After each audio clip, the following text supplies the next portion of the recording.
이런 단어들에 대해서 거부감이 있거나 뭔지 모르면 준비가 안 된 거예요. 그럼 계좌에 돈을 빼셔야 돼.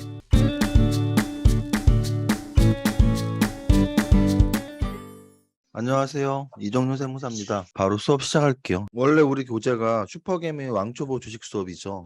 지난 첫 시간에는 그 부자의 공식에 대한 설명, 우리가 왜 부자가 돼야 되는지, 여러분들이 부자가 되기 위해서 어떤 루틴을 따라가야 하는지, 몇 년 안에 얼마 벌지 목표를 설정하고 그거를 이루기 위해서는 집값과 알값을 높여야 되는데, 집값은 소득 성장을 높이는 거니까 나의 지출을 어떻게 통제하고 소득은 어떻게 늘릴 것이며 투자 수익률은 어떻게 늘려야 할지 그런 부분에 대해서 공부했고, 또 여러분들이 그런 것들을 정리해서 이렇게 카페에 숙제를 올리라고 했는데 되게 정성껏 하신 분들 수고하셨고요. 바로 수업 시작하겠습니다. 지난 5기와 6기 때, 5기 때는 왕초보 주식 수업, 6기 때는 삼박대 투자법 교재를 했었는데요. 그렇게 목차를 좀 정리해서 파워포인트를 처음에는 했었는데, 여러분들의 의견이 뭐였냐면 그 파워포인트 장면 하나도 의미 없다, 나는 세무사님 얼굴을 보고 싶다, 그랬었어요. 그래갖고 실제로 처음에 파워포인트를 했었는데, 파워포인트 화면을 이렇게 열어놓고 제 목소리만 나가니까 오히려 집중이 안 된다, 나는 이세무사님 얼굴을 봐야지 더 집중이 된다, 그래서 파워포인트 자료를 아예 깔지 않고 그냥 제가 책을 보면서 설명할 거예요. 그러니까 이거 기본 교재니까 여러분들은 당연히 이 책을 제가 어디 봅니다를 따라오시면 되는 거예요.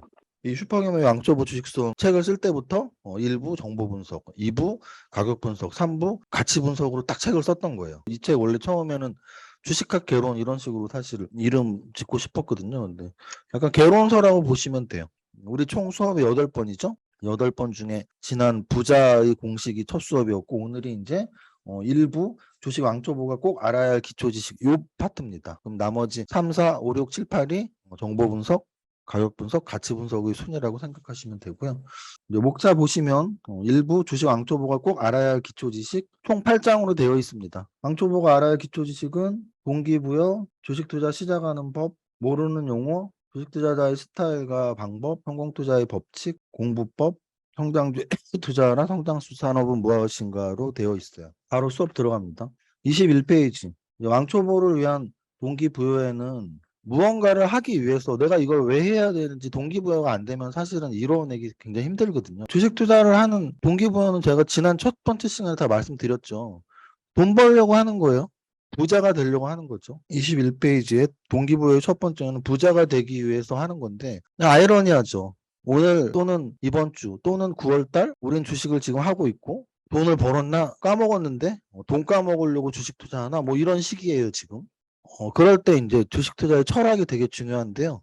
저도 이런 강의를 하면서 철학이 더 생기고 공부가 더 되는 경우가 많이 있습니다. 여러분한테 강의하면서 철학이 더 많이 생기고 있는데요. 제가 이 부분, 야, 우리 부자가 되기 위해서 주식 투자하고 있는데 9월 달에 난 손에 10%, 20% 났는데, 올해만 1월, 6월, 9월 3번 펀치를 맞아갖고 나 올해만 40% 손해났는데, 이러신 분들 많잖아요. 그러면 흔들리죠. 근간이 흔들려요. 내가 주식 투자를 왜 하느냐에 대한 질문에 다시 이제 다다르는 거죠. 과연 내가 이걸 해야 돼? 돈 까먹으려고 해? 뭐 이런 거죠. 그러면 아니야, 돈 벌려고 하는 거야. 그럼 그 믿음과 철학적인 믿음이 있어야 돼요. 그럼 돈 벌려고 하는 건지에 대한 이야기를 해주면, 만약에 연평균으로 은행 금리보다 낮은 수익률을 여기서 준다면 주식시장은 존재하지 않을 거예요. 모든 재테크 수단들은 재무관리 법칙상 무위험 이자율 플러스 위험 수익률이거든요. 그래서 무위험 이자율을 그냥 뭐 미국 국채금리 또는 그냥 안전하게 그냥 은행 금리라고 쳤을 때, 은행에 저금했을 때 위험이 없으니까 가장 적은 수익률을 주는 거고요. 은행보다 더 위험한 뭐 주식 또는 부동산은 더 높은 수익률을 주는 게, 이거는 맞다 틀리다의 개념이 아니고요. 그냥 맞는 거예요. 그냥 팩트야, 팩트. 그러면 이제 그런데 왜 이번 6월 달에는 돈을 안 주고 은행 금리는 이번 1월 달, 6월 달에, 9월 달에도 코딱지만큼이라도 이자를 줬을 텐데 왜 주식시장에서는 10%나 뺏어가요라고 이제 궁금해 하신다면, 평균값으로는 은행 금리보다 당연히 많이 주는데, 어떨 때는 뺏어가고 어떨 때는 조금 주고 어떨 때는 많이 주고가 반복되는 거죠. 그러면 과연 그 평균값으로 은행 금리보다 많이 주는 거에서 만약에 요번처럼 올해처럼 손해가 났다면 그 평균을 회복하기 위한 기간은 얼마나 됐을까 해서, 전통적으로 봤을 때 하락장이 길어야 2년이고 짧으면 1년이거든요. 1, 2년 정도 빠졌을 때 내 돈을 뺏어 가죠. 그럼 그거를 이제 다시 회복시켜 줘야 되잖아요. 그다음 상승장이 짧게는 한 1년 반에서 길게는 3년이거든요. 내가 만약에 하락장에 손해 난 거를 은행금리 이상, 평균 은행금리 이상으로 꼭 뺏어오고 싶다. 절대 떠나면 안 되고요. 내가 뺏긴 거를 적어도 2, 3년 정도 지나면 다시 뺏어올 수 있구나라는 철학을 가지시면 돼요. 주식시장에 계속 살아남으면 여러분들이 뺏겼던 거를 다 회복할 수가 있습니다. 그렇지 않다면 주식시장은 없어져야 되거든요.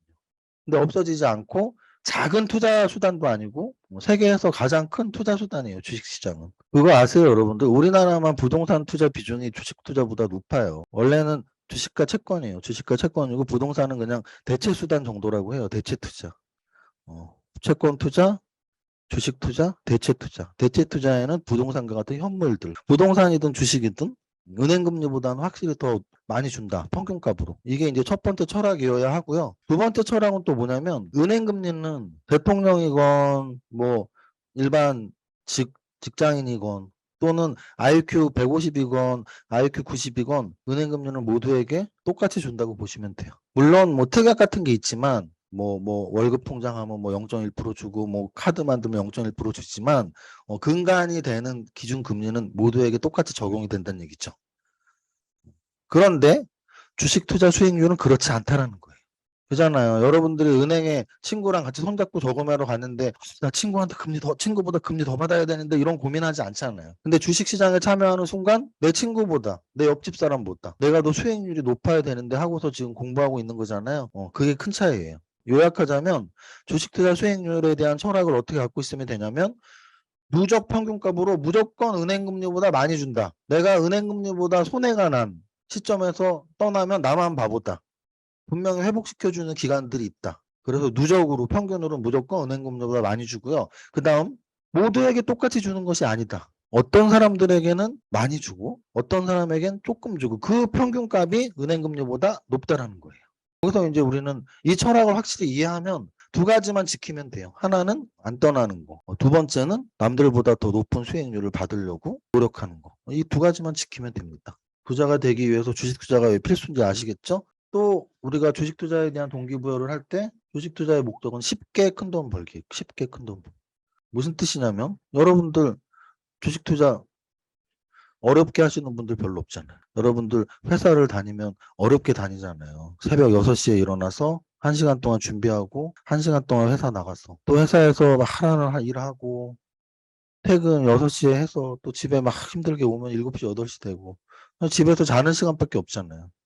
어렵게 회사 다니잖아요. 또 사업하시는 분들은 사실 더하죠. 사업하시는 분들은 뭐 직장인들은 9시부터 6시 일하면 되지만 사업하시는 분들은 진짜 아침 7시부터 밤 9시까지 식당 하시는 분들이 얼마나 많아요. 쉽게 식당 하시나요? 어렵게 식당 하시잖아요. 어렵게. 우리는 사실 돈 벌 때 어렵게 돈을 벌어요.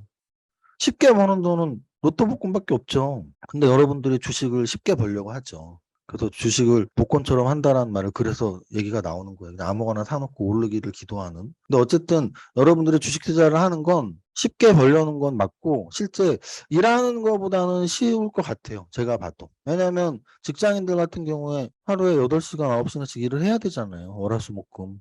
근데 저는 직장인이 전업하는 것보다 직장 다니면서 투자하는 거랑 별 차이 없다라는 주의거든요. 그러면 토요일, 일요일 하루에 한 3, 4시간씩 그리고 평일날 하루에 한 1시간씩 이 정도만 투입하면 저는 충분하다고 보거든요. 주식 투자 특히 가치 투자하시는 분들, 중장기 투자하시는 분들은 그냥 하루에 한 30분, 1시간 그리고 토요일, 일요일 하루에 한 3, 4시간 그러니까 일주일에 한 10시간 정도 되겠죠. 10시간에서 15시간. 일주일에서 10시간, 15시간도 투자 안 하면 그건 완전히 꽁으로 먹겠다는 거고 회사를 다니느냐 안 다니느냐에서 저는 가장 중요한 건 두 가지라고 봐요. 돈을 얼마나 잘 버는 회사인지 못 버는 회사인지. 두 번째는 내 마음에 드는 사람이 많은지 꼴도 보기 싫은 사람이 많은지. 이 두 가지라고 보거든요. 근데 주식 투자에 꼴 보기 싫은 사람이 어딨어. 주식 투자에서 꼴 보기 싫은 사람 자기 자신밖에 없을걸요? 그잖아요. 주식 투자 뭐 낱말 믿고 하는 것도 아니고 HTS와 나의 싸움이니까. 어찌 보면 속편한 거죠. 그러니까 사람과의 관계 때문에 스트레스 받을 일은 없으니까.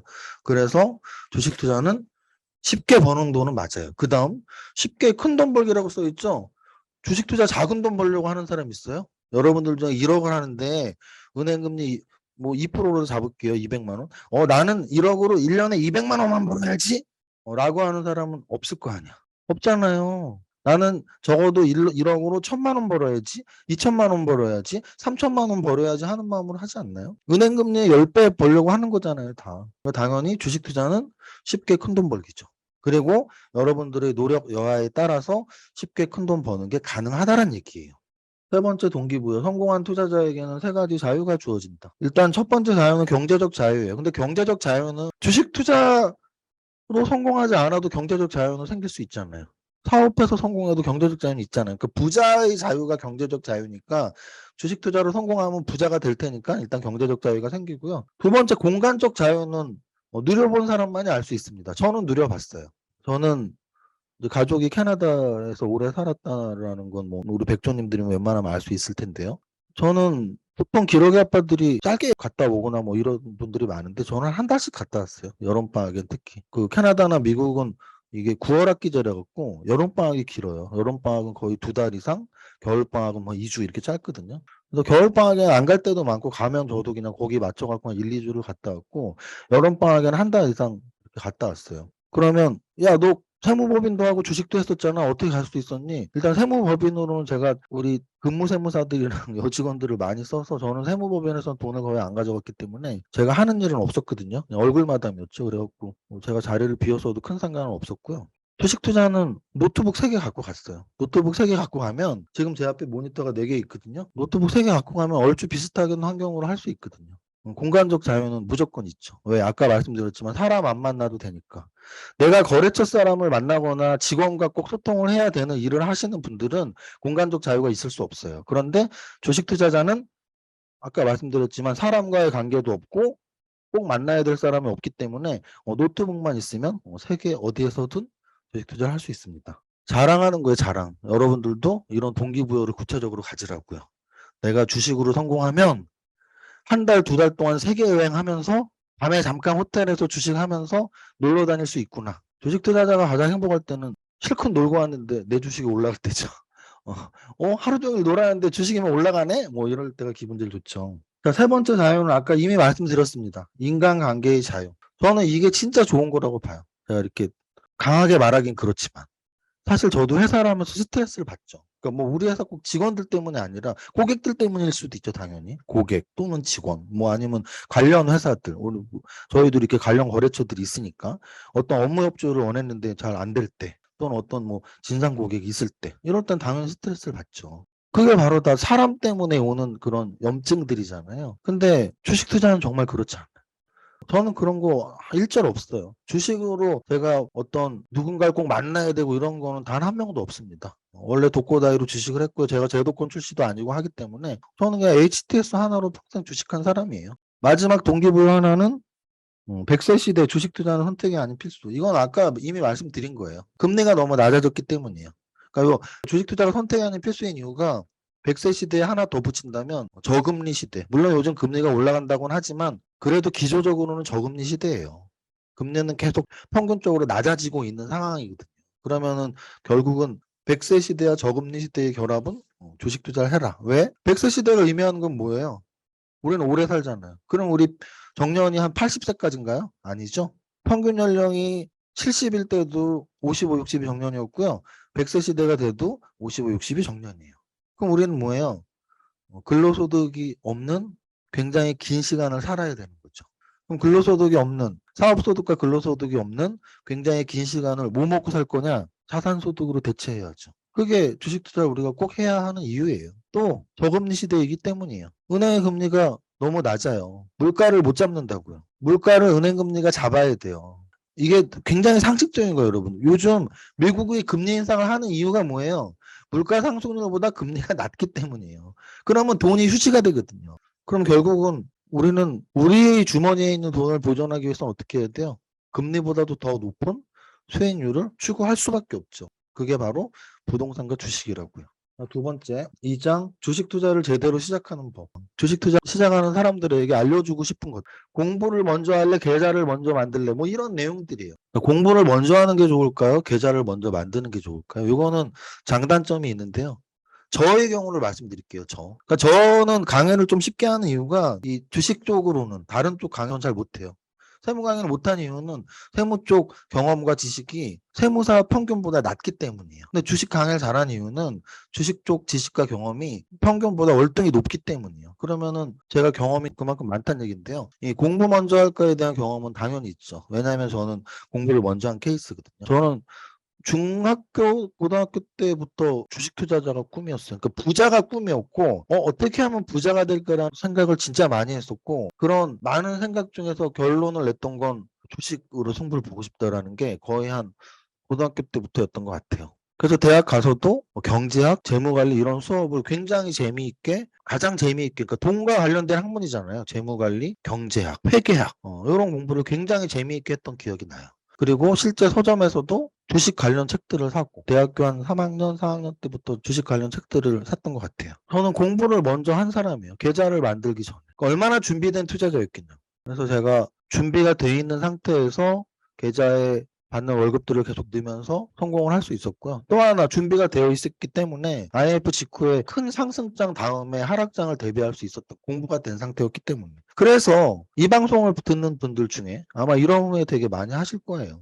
특히 코로나 저점 2020년 봄쯤에 들어오셨던 분들은 아유 내가 상승장에서 너무 안이하게 대처했구나. 그때 공부를 미리미리 해놨으면 하락장도 대처할 수 있었을 텐데. 근데 저는 사실은 그 당시 2020년 여러 군데 제가 이렇게 불려 다녔죠. 뭐 100만 유튜버들 웬만한 데는 다 불려 다녔는데 그때만 한참 상승장이었죠. 1400에서 2000 뚫고 2500 뚫고 3000 뚫을 때 제가 주로 했던 말들이 그런 말이었어요. 여러분들 지금 이 방송 보는 분들 중에 되게 주식 잘한다고 오해하시는 분들이 있을 텐데 장이 좋으니까 수익 나는 거고 그래서 공부 열심히 하시라고.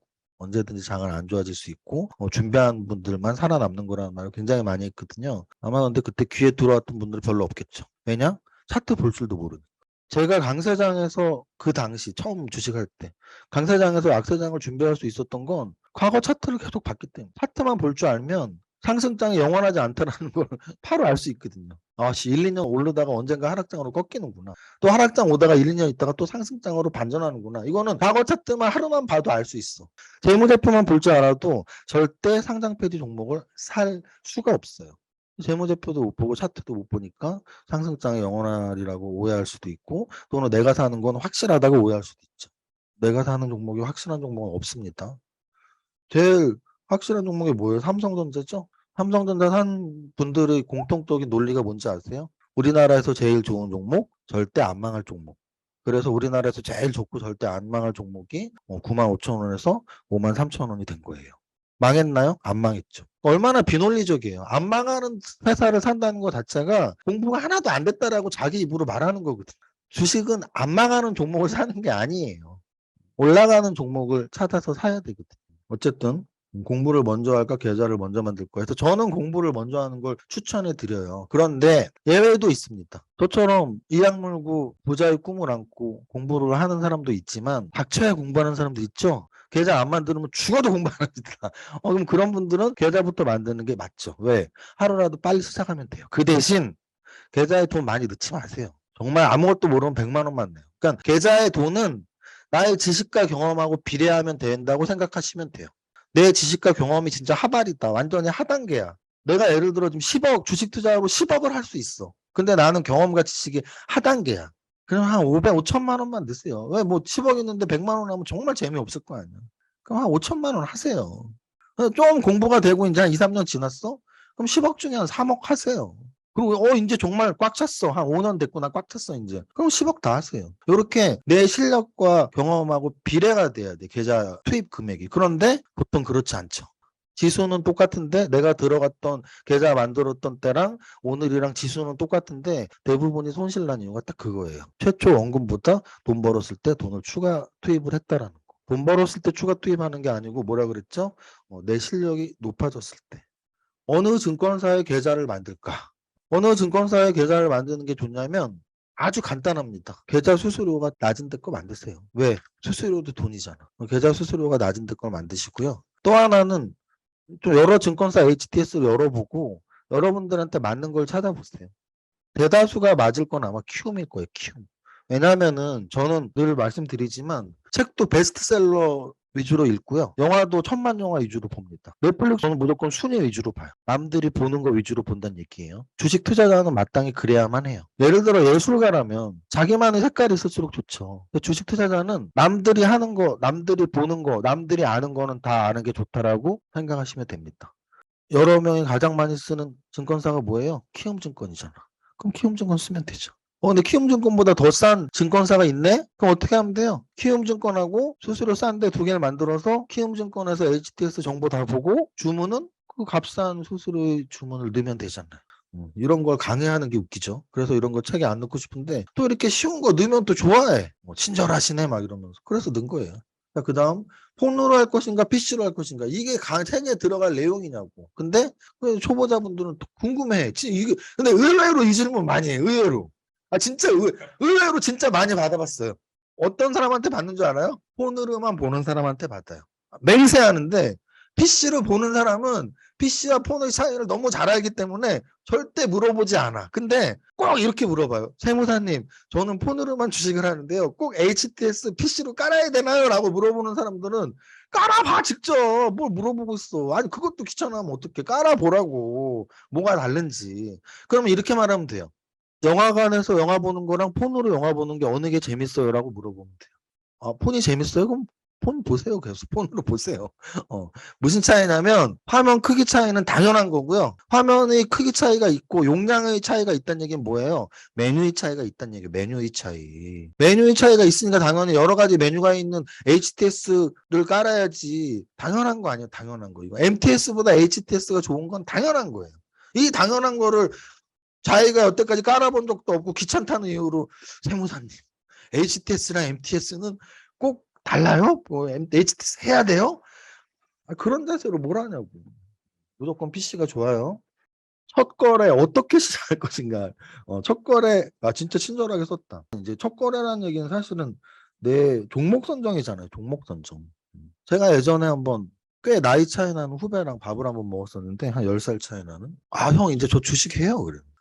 그러니 너 원래 안 했었잖아. 그냥 뭐 그냥 하려고요 앞으로. 그래서 뭐 샀어 그랬더니 SM 샀어요. 왜? 그랬더니 소녀시대 좋아서요. 꽤 오래된 얘기예요. 아마 요즘으로 치면 JYP 샀어요. 왜? 그러면 트와이스 또는 뭐 YG는 블랙핑크. 남자 기준이에요. 여자분들이랑 빅히트도 아니고 하이브구나. 하이브 샀어요. 나는 BTS 좋아해요. 뭐 이런 거죠. 그래서 제가 그 후배한테 그랬습니다. 야, 너 주식 잘하겠다. 왠지 아세요? 보통의 계좌를 트신 분들 중에 한 7분 정도는 옆 사람이 사라는 거 사거든. 절대 자기가 고르는 첫 종목을 자기가 고르는 게 쉽지가 않습니다. 근데 그 후배는 정확히 소녀시대 좋아서 SM을 샀다는 거로. 저는 첫 종목을 자기가 직접 고른 사람을 거의 본 적이 없거든요. 왜냐? 첫 종목을 직접 고르기는커녕 계좌를 튼 이유가 종목을 사기 위한 분들이 많아요. 그렇지 않아요? 계좌를 튼 이유가 이제 그러는 거죠. 전화가 오는 거죠. 친구한테 막 대학 친구한테 전화 와갖고 야, 너 주식 계좌 있으면 빨리 그거 사 뭐 2배 오른데 막 이러잖아요. 그러면 뭐라 그래요? 나 계좌 없는데 빨리 만들어 막 이래갖고 계좌를 만드는 이유가 그거를 사기 위해서야. 진짜 신기해.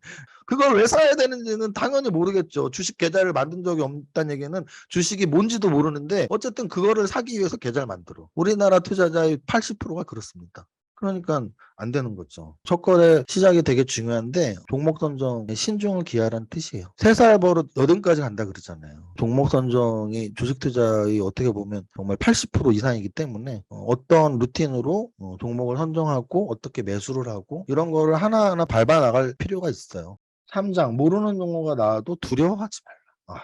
그러니까 주식 투자가 어려운 건 당연한 건데 주식 투자 공부가 어렵다고 하시는 분들이 있어요. 그럼 주식 투자 공부가 어려운 이유 중에 대표적인 이유가 모르는 용어가 많아서예요. 모르는 용어가 많으면 어떻게 하면 돼요? 네이버에서 찾아보면 돼요. 근데 여러분들이 주식 투자 공부가 어렵다는 게 딱 그거거든. 뭐 무상증자, 뭐 현물 출자, 배당, 뭐 어쩌고 저쩌고가 단어가 어렵대. 단어가 어려우면 찾아보면 되지. 그게 뭐 말 같지도 않은 소리야. 그냥 어려우면 찾아보면 돼요. 찾아보면. 단어가 어려운 거는 어려운 게 아니에요. 단어가 어려운 거를 공부가 어렵다라고 하면 절대 안 돼요. 단어를 그때그때 찾아보는 것도 중요하지만 더 근본으로 가서 주식과 관련된 용어들이 대부분 그러니까 어떤 학문에서 왔을까라는 궁금증은 있는 게 맞고 그래서 경영학과 나온 사람들이 그래도 주식에 대한 베이스가 좀 더 있는 거예요. 왜? 주식과 관련된 단어들이 대부분 경제학, 경영학, 회계학 용어들이거든요. 근데 여러분들 중에 경제학과 경영학, 회계학 공부가 안 돼 있는 분들은 그야말로 용어들이 진짜 다 생소한 용어들도 많고, 용어만 생소한 게 아니라 그런 이론들이 이제 좀 생소한 이론들이 많이 있겠죠. 저는 경제학은 맨큐의 경제학을 많이 추천을 해요. 근데 맨큐의 경제학이 너무 두꺼워. 근데도 정말 경제학 공부가 하고 싶으신 분들은 만화로 된 맨큐의 경제학이 있어요. 만약에 자녀가 뭐 한 중학생 정도 되는 자녀 있다면 만화로 된 맨큐의 경제학 사서 자녀와 함께 보면, 와, 우리 엄마 너무 멋지다. 이렇게 좋은 책을 나랑 같이 보려고 샀어? 애들한테 공부했어, 공부하라 하지 말고 진짜 공부하는 모습을 보여주면 공부 잘하잖아요. 아, 엄마 아빠처럼 나도 공부 열심히 해야지. 그래서 만약에 경제학 공부를 하고 싶다면 그 정도? 회계학은 재무제표와 관련된 주식 책이 더 나을 것 같아요. 주가와 시가총액을 반드시 구분하라. 주가 시가총액을 구분하라는 얘기가 무슨 뜻이냐면, 이 용어를 사전적으로만 이해하지 말고 자신의 언어로 자신의 생각으로 이렇게 정의를 할 수 있어야 돼요. 그래서 주가는 주식의 가격이에요. 시가총액은 지금 현재 움직이고 있는 시가의 총액. 그래서 그 회사가 얼마짜리냐, 이게 시가총액이에요. 그 회사가 얼마짜리냐가 시가총액, 주가는 한 주가 얼마냐가 주가예요. 예를 들어서 삼성전자는 한 주가 예를 들어 5만 원이에요. 시가총액은 300조야. 5만 원이 중요한 정보일까? 300조가 중요한 정보일까? 대다수의 초보자들은 5만 원이 중요한 정보예요. 왜? 실제 그렇게 얘기들 하거든요. 진짜 초보자들은 2시간 동안 얘기를 해. 내가 3년 전에 삼성전자 얼마에 샀었는데 자기가 사고 판 걸 얼마에 사서 얼마에 팔아서 다 기억하고 있더라고. 정말 하나도 중요하지 않은 정보인데.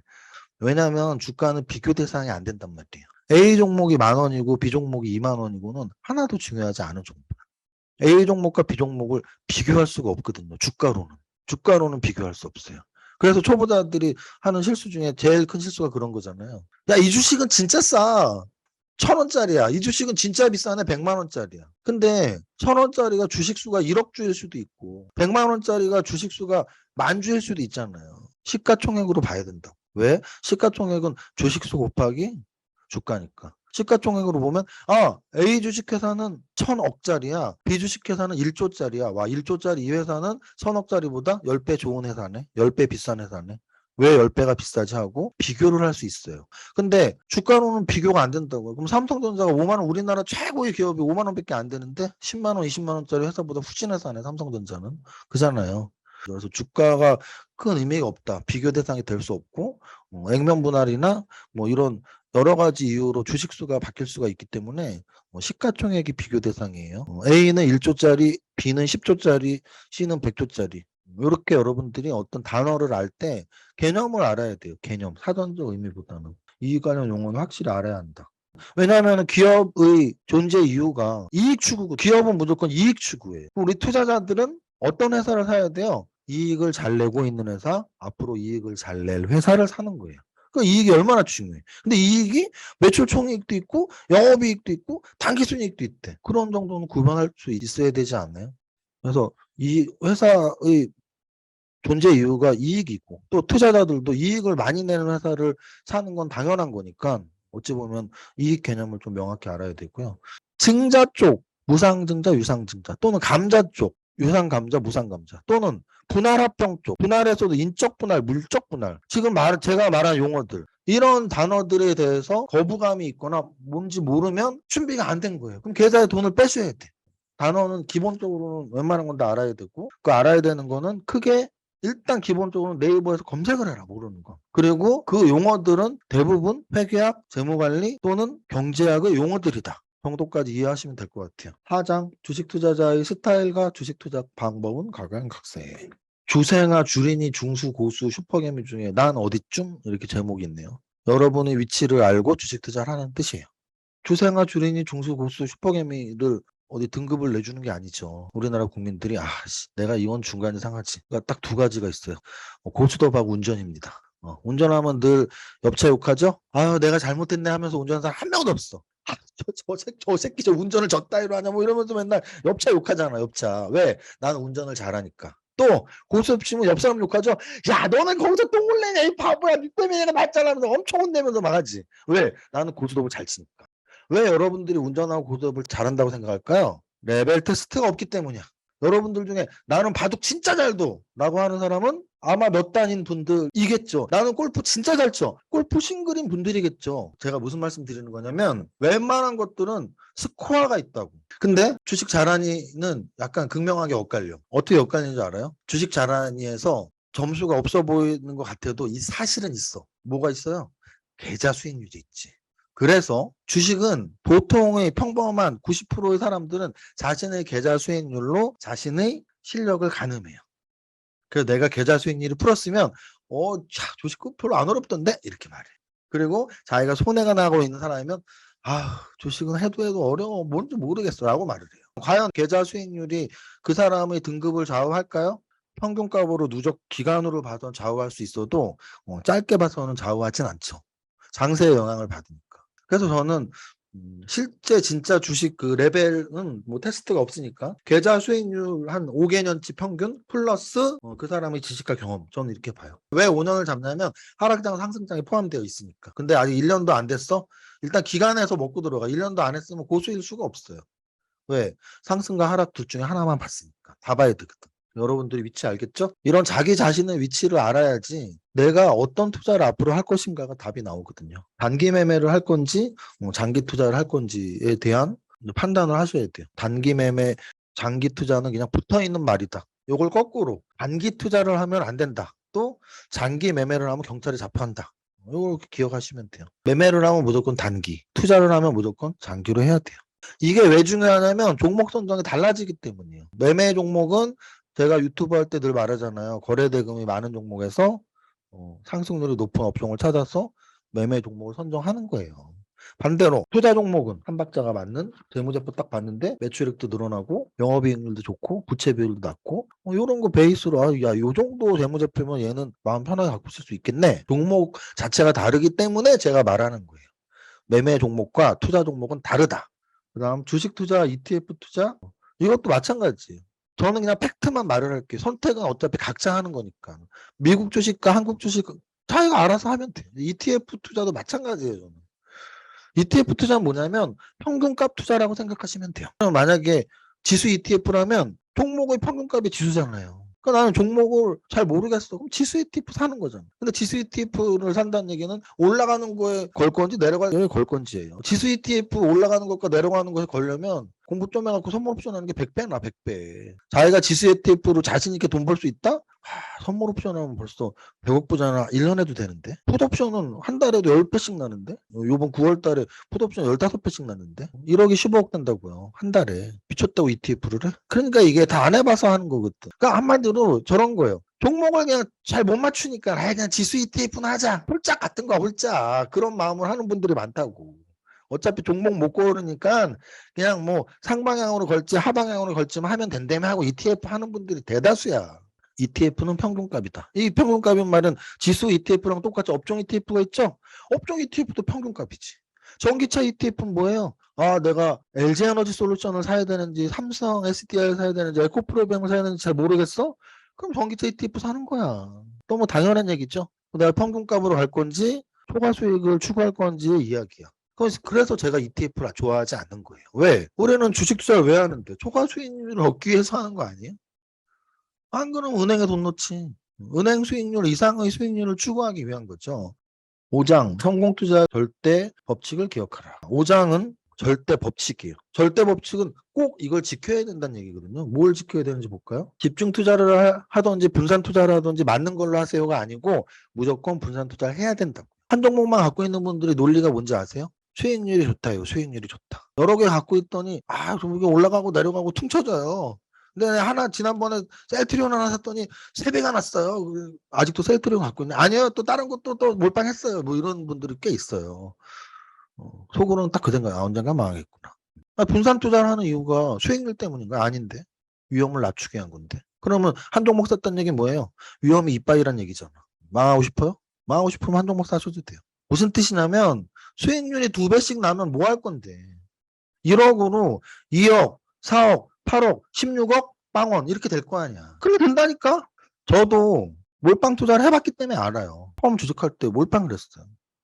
저는 분산 투자 공부가 다 돼 있는 상태였죠. 근데 몰빵을 했던 이유는 빨리 돈을 벌고 싶어서였어요. 빨리. 그야말로 수익률. 근데 저는 망할 것도 감수했죠. 왜? 어차피 저는 돈이 없었으니까. 분들 중에 몰빵 치는 분들 중에 대다수가 나이가 50대, 40대, 그냥 전재산 5억 이런 분들이 하시거든요. 저는 그 당시에 돈이 제로였단 말이에요. 제로였는데 월급 500만 원 넣고 뭐 300만 원 넣고 그걸로 몰빵을 쳤던 그게 만약에 빵원이 됐어도 20대 후반이었고 내 인생이 크게 달라질 게 없었단 말이에요. 한 10억까지는 정말 겁없이 했는데 10억으로 한 일주일 만에 한 4억 정도 날라갔던 것 같아.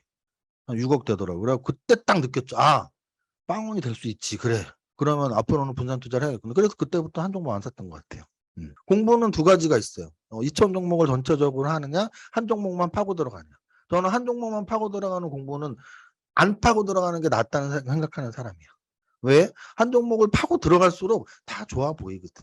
종목은 비교를 할 줄 알아야 돼요. 여러 종목 중에 이게 더 좋아라고 비교를 할 줄 알아야 되는데 한 종목만 파는 사람들의 특징이 비교를 하는 게 아니고 이 종목은 대표가 어쩌고 해갖고 뭐 어떻게 하면 대박이다 10배 뭐 이러고 끝내. 절대 비교하지 않아 다른 종목이랑. 비교만 해도 더 좋은 종목이 있거든요. 그래서 한 종목 사면 안 돼요. 분산 투자는 뭐다? 절대 법칙이에요. 팩트. 지켜야 될 것. 이게 기본이에요. 근데 이 기본을 알면 되는데 그렇게 알고 하면 돼. 예를 들어 100종목 사신 분이 왜 100종목 샀어요? 나는 그냥 공부하려고 했고 그냥 시장 수익률 정도 얻는 게 당연한 것 같아요. 라고 알고서 하면 돼. 진짜 공부하는 마음으로. 또는 한 종목 산 분이 알면 돼.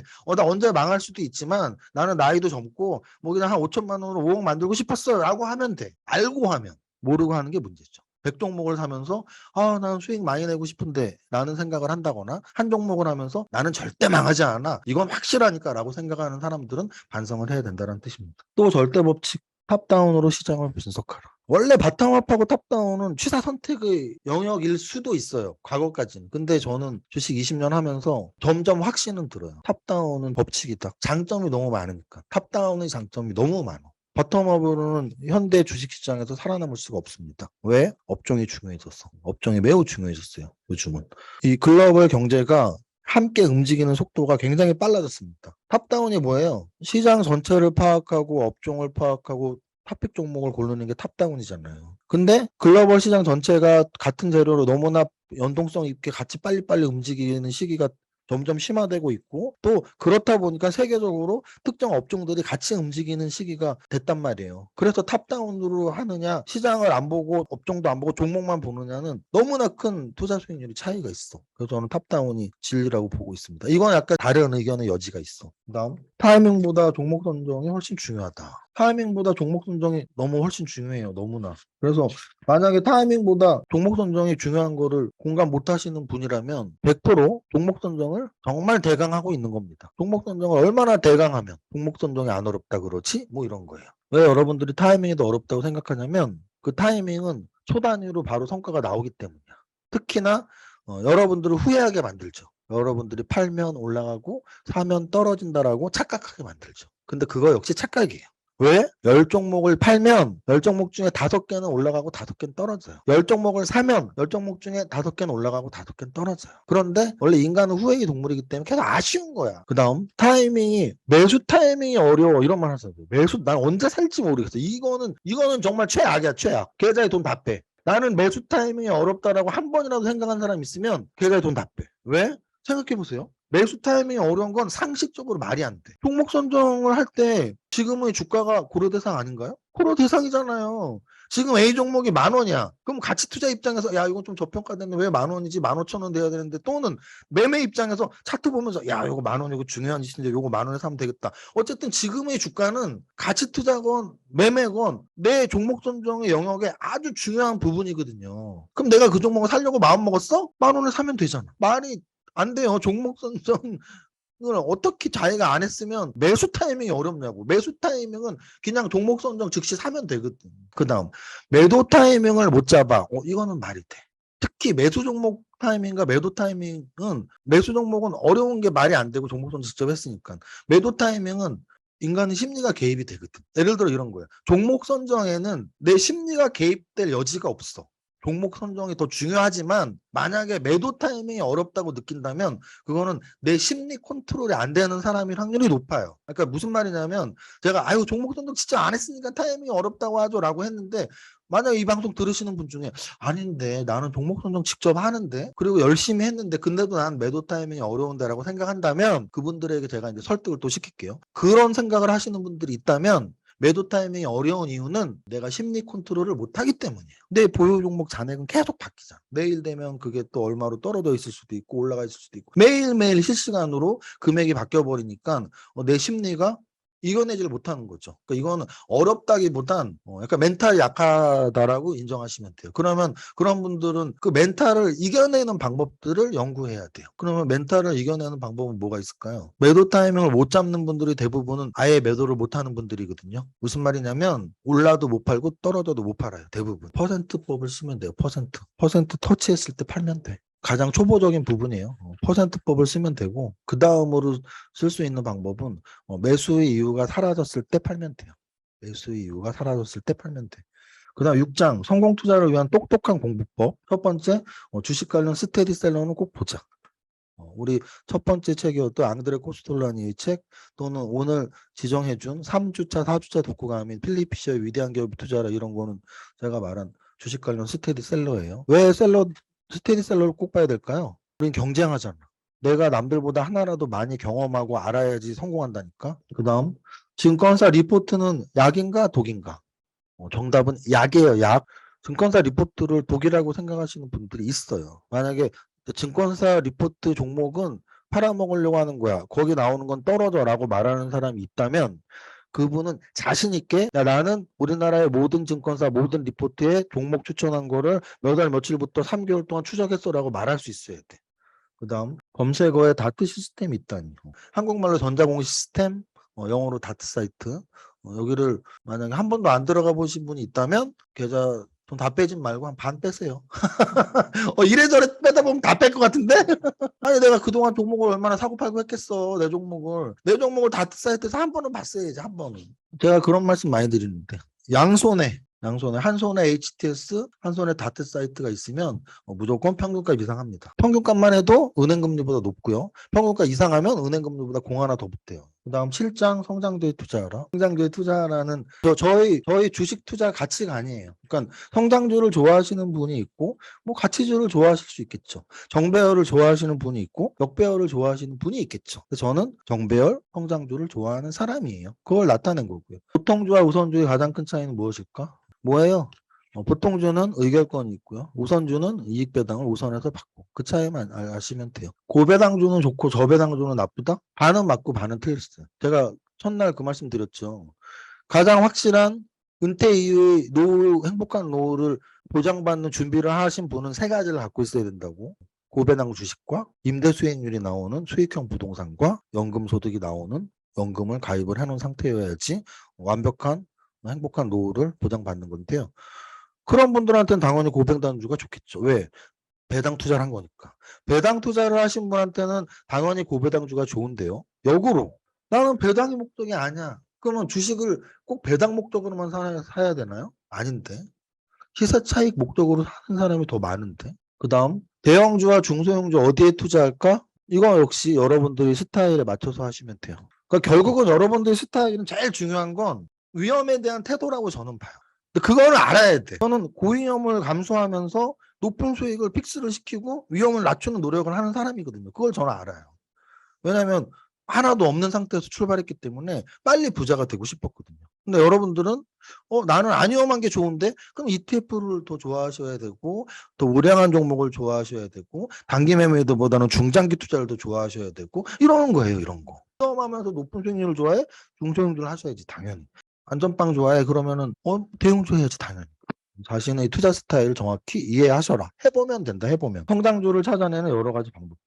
성장주를 찾아내는 여러 가지 방법은 차트를 보면서 우상향하는 종목들이 어디에 많이 포함되어 있는지 찾는 방법도 있고 또는 증권사 리포트를 보면서 요즘 핫한 업종이 뭔지를 찾는 방법도 있고 또는 직관적으로 상상의 나래를 막 펼치는 거죠. 운전을 안 해도 되는데 자율주행은 진짜 성장산업이겠는데 와 로봇 장난 아닌데 요즘 로봇이 뭐 커피를 타주고 막 음식 배달을 해주고 뭐 장난 아닌데 이런 것들 직관적으로 야, 이 산업은 앞으로 성장하겠다. 직관적인 거, 차트를 보는 거, 리포트를 보는 거, 또는 경제신문을 보는 거 여러 가지를 통해서 성장 산업을 찾을 수가 있습니다. 마지막 8장 이 시대의 진정한 성장 산업은 무엇인가? 이것들은 사실은 지금 시장이 워낙 위태위태한 장이라서 이 업종이 진짜 좋아요라고 할 건 없는데 그래도 설명을 간단히 하면 책에 있으니까 책의 기본선 간단히 하면 우리나라 1위 산업은 반도체. 이거는 이제 너무 당연한 거예요. 시가총액이 가장 커요.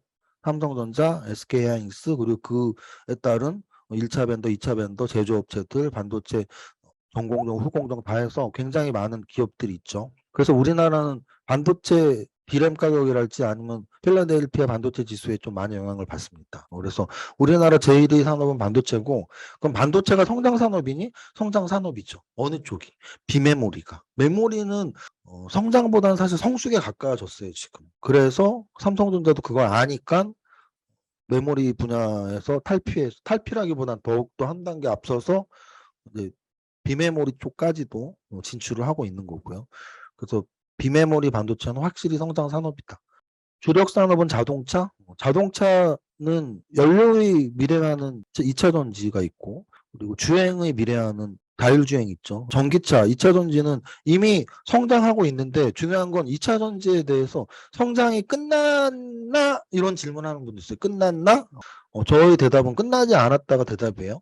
끝나지 않았다라는 근거는 우리가 아직 전기차를 안 타고 있으니까. 자율주행은 그러면 성장 산업인가? 그러니까 전기차에 대한 사람들의 그 고민은 언제 끝나냐예요. 그러니까 이미 성장 시작했으니까. 자율주행의 성장성에 대해서 사람들의 고민은 이게 과연 시작은 할 수 있을까예요. 시작이 될 때부터 주가가 움직이는 건 결코 아니거든요.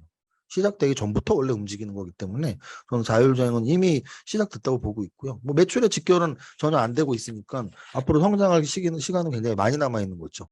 그런 게 성장 산업이에요. 오늘 하려고 했던 일부 주식 왕초보가 꼭 알아야 할 기초 지식 1장부터 8장까지 했고요. 우리는 부자학교의 우리 기본 교재로 기본을 탄탄히 하기 위해서 하는 거니까 원래 하던 수업 방식대로 했습니다. 수업 끝까지 들어주셔서 감사하고 모두 파이팅!